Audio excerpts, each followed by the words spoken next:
In a small village in western Nigeria, Adeola and Marunki had been inseparable since childhood. Their families lived close, and they spent their days fetching water, playing, and helping their mothers with the farm. As they grew older, Adeola excelled in her studies and left for the city to continue her education, while Marunka stayed behind to help with the family business.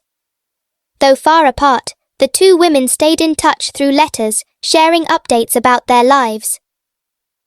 One day, a young man named Yusuf came to the village on business.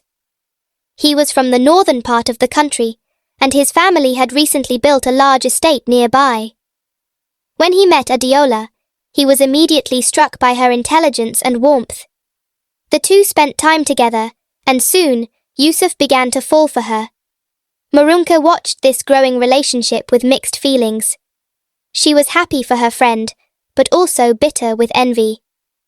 Adeola had always had the opportunities she hadn't, leaving the village for education, meeting someone like Yusuf. Marunka's life seemed small by comparison, tied to the farm and the village. One evening, as they sat by the fire, Adeola excitedly shared that Yusuf had proposed. "His family is eager to meet me," she said, her eyes sparkling. "It's all happening, Marunka. I can't believe it." Marunka smiled, but a pang of jealousy twisted in her chest. She had never imagined this life for herself, and the thought of Adeola leaving for a wealthy man's world was hard to bear. "Are you sure his family will accept you?" she asked, though the words felt hollow even to her. "Of course they will," Adeola said, brushing off the concern. "We're in love." Marunka's heart began to race with a darker thought. If Adeola was leaving, perhaps she could take her place. Yusuf was a man of wealth and promise, and Marunka wondered what it would be like to step into that life. The next few weeks passed in a blur.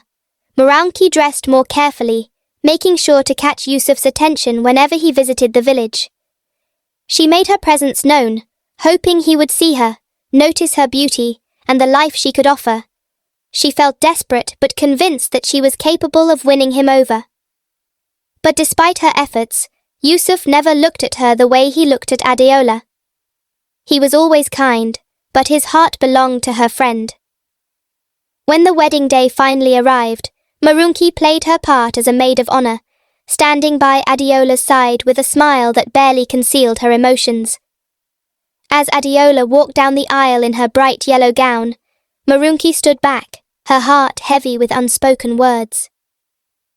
The wedding was a joyful occasion, with dancing and songs that filled the air. But later that night, as the village slept, Marunka slipped away.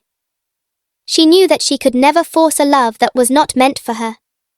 She had tried, but the truth was clear.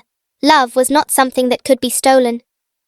Years passed, and Adeola and Yusuf built a life together. They returned to the village often, visiting Marunka, who had stayed behind. Though she never married, Marunka found peace in her own way. She understood now that love, true love, could not be rushed, and it certainly couldn't be taken from someone else.